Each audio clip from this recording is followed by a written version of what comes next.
আসসালামু আলাইকুম। কেমন আছেন আপনারা সবাই? আশা করছি আল্লাহর রহমতে অনেক অনেক ভালো আছেন। আমিও অনেক ভালো আছি। আজকে তৈরি করে দেখাবো মোগলাই পরোটার রেসিপি।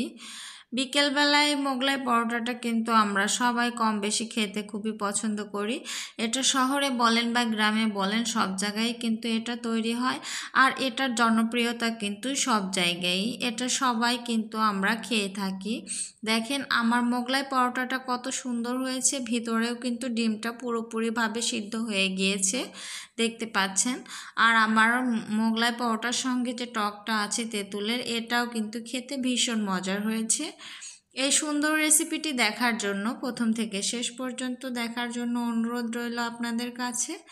আমি এখন আপনাদেরকে দেখিয়ে দিচ্ছি। এখন আমি খামিরটা রেডি করব। এখানে আমি 1 কাপ আটা নিয়ে নিয়েছি, 1 চা চামচ সমান করে লবণ নিয়েছি, তার মধ্যে আবার 1 চিমটি লবণ কিন্তু আমি রেখেই দিলাম।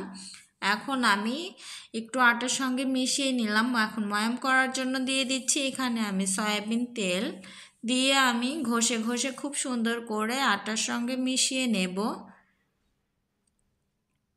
ময়াম করাটা যত সুন্দর পারফেক্ট হবে, আপনার পরোটাটাও কিন্তু খুবই ভালো হবে।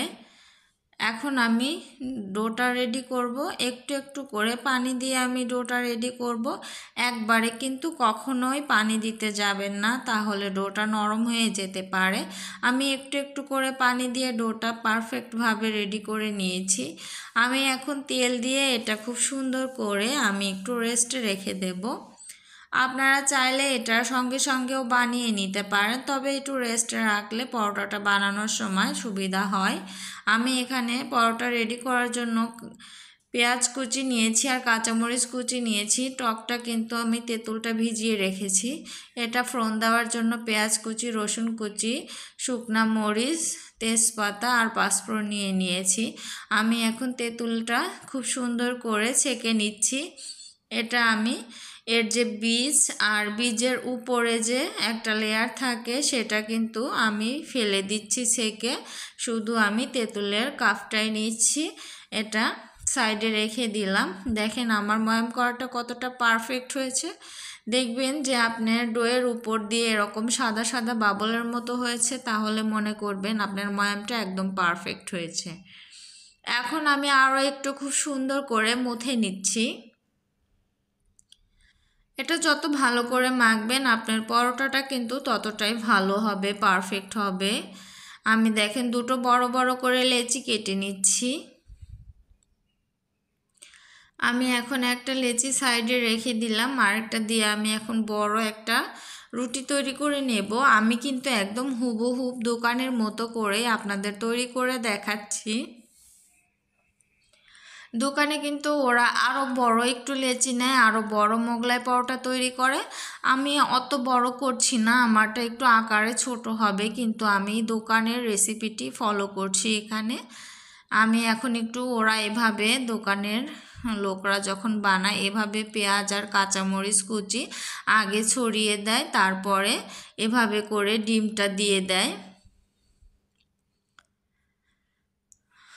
আপনারা যদি চান লেচিটা কিন্তু আরও বড় নিতে পারেন, তাহলে বড় আকারের মোগলাই তৈরি হয়ে যাবে। আমি এখন স্বাদ অনুযায়ী লবণ দিয়ে দিলাম। এখানে কিন্তু সাবধানে লবণটা ব্যবহার করবেন। আপনারা ডিম ভাজির সময় যেরকমভাবে লবণ দেন সেইভাবে সেই পরিমাণ লবণ কিন্তু এখানে দিতে হবে। লবণের পরিমাণটা একটু বেশি হয়ে গেলে কিন্তু পরোটাটা খেতে ভালো লাগবে না। আমি এখন সাইড দিয়ে একটু পানি লাগিয়ে নিচ্ছি, যাতে করে অপর পাশটা নিয়ে এসে যখন আমি সেট করব এটা ভালোভাবে ছিল হয়ে যাবে পানি দেওয়ার কারণে। এটা তখন ভাজার সময় খুলে আসবে না। আমি এখন খুব সুন্দর করে সেট করে দিচ্ছি। অপর পাশেও কিন্তু আমি পানি লাগিয়ে নিয়েছি। আমি এখন চেপে চেপে খুব সুন্দর করে পরোটাটা রেডি করে নিচ্ছি। দেখেন আমি এভাবে তৈরি করে নিয়েছি। আমি আরও একটা তৈরি করে নিচ্ছি। আপনারা চাইলে এভাবে করেও করতে পারেন। ডিমটা আগে একটু লবণ দিয়ে ফেটিয়ে নিতে পারেন। নিয়ে এখন পেঁয়াজ কুচি আর কাঁচামরিচ কুচি পরোটাটার উপরে দিয়ে দিবেন, এভাবে ছড়িয়ে দিয়ে সেই ডিমটা যে ফেটিয়ে রেখেছিলাম সেটা এখন দিয়ে দেব। দিয়ে দিয়ে দুই সাইড থেকে একটু ভাঁজ দিয়ে দিলেই কিন্তু এই মোগলাই পরোটাটাও রেডি হয়ে যাবে। দেখেন আমি এক পাশটা এভাবে করে টেনে নিয়ে এসে ভাঁজ করে দিচ্ছি। এখন আমি পানি লাগিয়ে দিচ্ছি অপর পাশে। অপর পাশটা এভাবে করে পানি লাগিয়ে আমি এই পাশটার উপরটা উঠিয়ে দিচ্ছি। উঠিয়ে দিয়ে আমি এই বাকি দুই সাইডেও একটু করে পানি লাগিয়ে দিলাম, দিয়ে উঠিয়ে দিচ্ছি। এই পানিটা কিন্তু অবশ্যই করে আপনারা লাগাবেন, তাহলে খুলে আসবে না ভাজার সময়। আর পানিটা যদি না লাগান, সিলটা যদি ভালোভাবে না করেন, তাহলে কিন্তু ভাজার সময় এটা খুলে আসতে পারে আর ডিমটাও তখন কিন্তু বের হয়ে যাবে।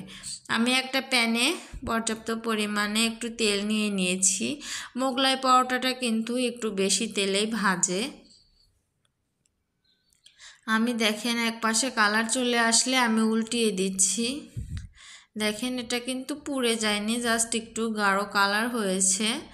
আমি এভাবে করে সুন্দর করে উল্টে পাল্টে আমি সুন্দর কালার করে মোগলাই পরোটাটা ভেজে তুলে নেব।